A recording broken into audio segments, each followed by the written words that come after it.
very brief introduction on Dreamweaver, which is Adobe's code editor, designer, and publisher. So one thing really cool, well, let me just kind of say a little bit more about what that is. Here you're able to design HTML and also CSS and also view it. You can split your screen so you can view it at the same time.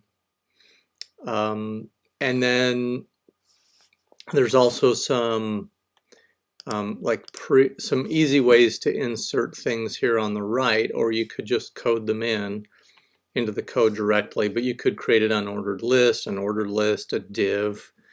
If you wanted to go a little bit more into CSS, this is a CSS designer where you can say, you know, what you're targeting, what selectors and what are the properties, and also what the media is. So if you're doing a responsive page, and let me just briefly go over what a responsive web page is.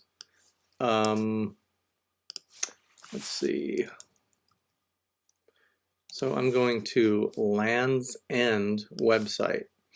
And this may be I'm not sure how well this is going to come across, but this is I don't know the width on this. Let me try to expand it a little bit. Okay, so I'm getting the same width, and what I'm doing is grabbing this edge here and just dragging it in.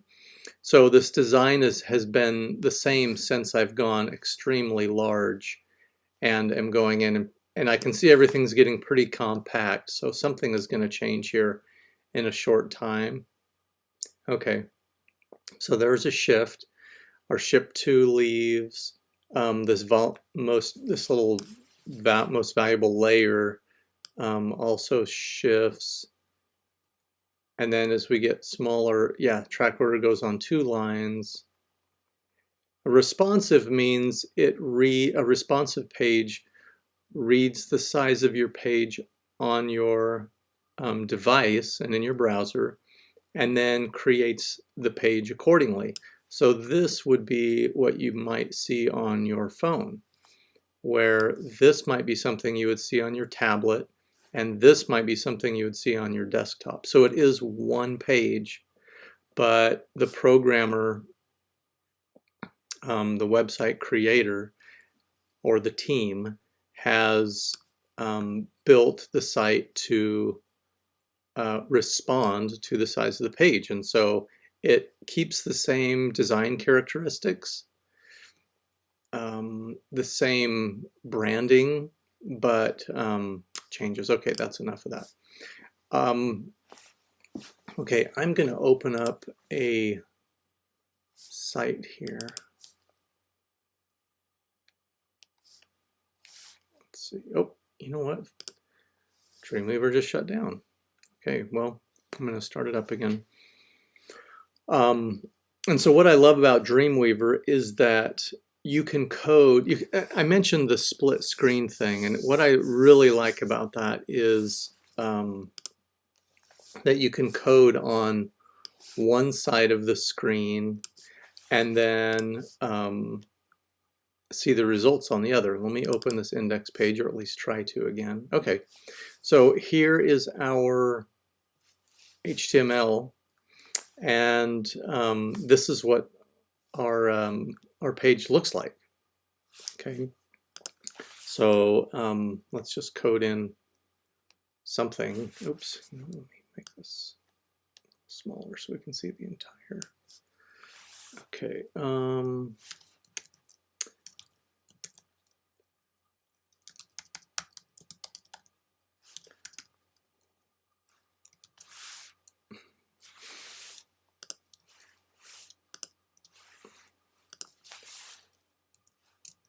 Now, one thing that this is not, it's not something that you can really, in my experience anyway, do all the designing up at the preview window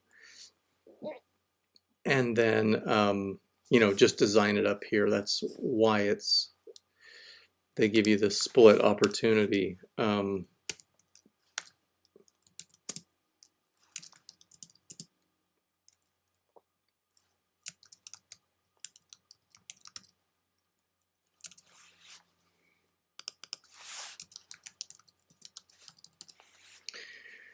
Okay, let's see. What else can I share with you? Oh, the other thing that I mentioned was uploading. And I actually love this part of Dreamweaver because this little window right here tells you, well, you have different options. So this is local files. This tells you what's on your hard drive. And then there is a way, and I'm not connected to a server or anything, but it can show you files that are on your site, and then you can sync those. So, which is lovely, because usually you have to go through an FTP, a file transfer protocol. It's a software that uploads your website to your server, where this does it all in one program. So it's really great that way. That I wanted to do is to show how to add or how to link this HTML to an external style sheet. And what you would do would be you'd go into this head area. Now this particular index.html has some data in here, or some information in here. So we want to create a link, and this will be what type of link? It's a style sheet, and we're going to do we're going to refer to it as, and I'm going to maybe browse for it. Yeah, and then here's my CSS. Yeah, so I'll have to do print. And then I'm going to do another one. And actually, I'm just going to copy this because that's going to be a lot easier. And instead of print, this is going to be,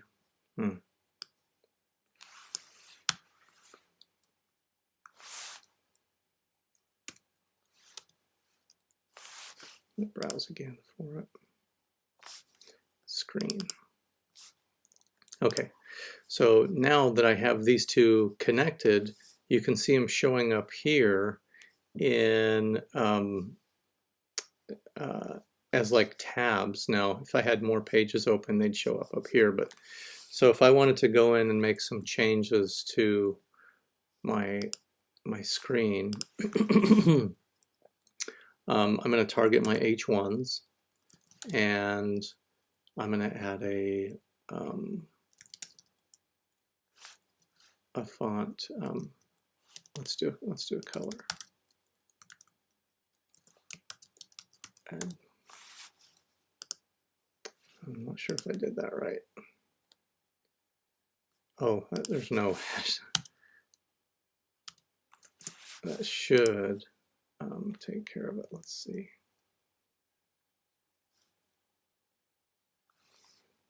Okay, so now that I don't know, I'm going to go to my W3 schools, and I'm going to just see CSS, how to color font. So this should be an easy one. I just forgot it. So it's going to be H1 color green, not font color. Okay, so that's helpful. Go back to color red. There it is. Yay! All right, and then we could put in, so see how this is connected, and as I make changes to it, and then so it's actually really, really helpful to have everything just kind of right here. And then you can upload. Now let me just make another quick comment about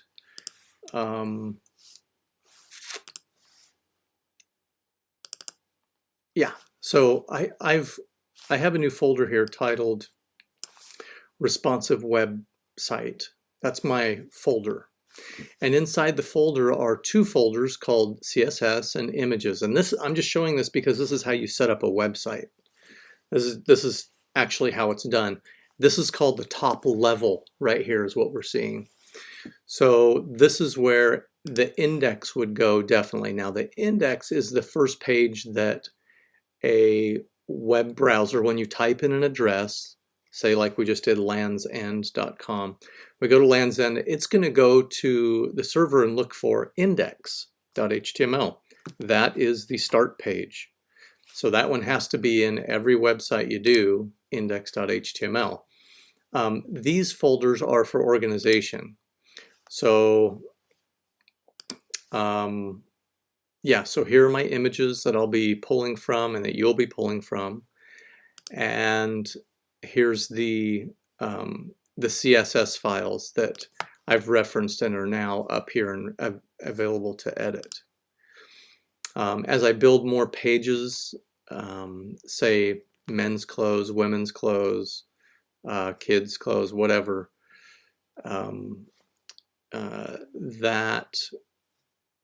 those could be on this level, or I could have another level titled, yeah, like pages or something like that. It's completely up to me or up to you. I did want to mention this, that since this is our index, it's on this top level, and I'm referencing these two CSS files, which are actually buried underneath a folder called CSS. So this is the internal way of telling, go to this folder. Inside the folder is a file called print.css. Okay, so that is, that's how you dig down a folder. If you had to dig down two folders, like I don't know, say like you had one called CSS, then another called CSS, that's how it would look. If you had to go up a level, so let's say you had a page that you were referencing another page, but the page you were referencing was up a level, this is how you would do it. So if we had a file called print, I don't know, HTML, and it had a link to the home page, so you would have to give it directions on how to get there. Okay, and that's how you go up a levels .. Okay. All right, so hopefully this gives you a little brief overview of what's going on in Dreamweaver. Now I haven't put in my local files here. I can, like I would have to set up a site, right? New site, and then I could responsive web page. And where's my folder? Well, I'm going to go, I think I had it under downloads, and it was down under responsive. Let's see if we can find it, just so I can show it, you populate. There it is, responsive. So I'll go choose and then save, and then here it is. So now we have a site that we can manage. Here's our index page. Inside here are our CSS and images, and yeah, and so this is kind of how we get around in Dreamweaver. And then when we're ready to upload, now I do not have a place to upload it, but let's say I wanted to just upload, I made changes to an image. So what I do is click this, and then once I had my server, there is an arrow that shows up in here to upload. Okay, all right. Hope that helped introducing Dreamweaver.